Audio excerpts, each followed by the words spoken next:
Ellichman rigid connector set screw type is used to bond unthreaded rigid or IMC conduits to electrical junction boxes or electrical enclosures. The coupling is used to connect the ends of two unthreaded rigid or IMC conduits together, unlike compression type connectors and couplings, which secure the connection by compression. Set screw type fittings utilize set screws to hold the conduit in place.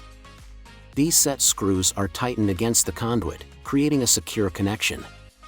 This type of connection is relatively easy to install and allows for adjustments if needed.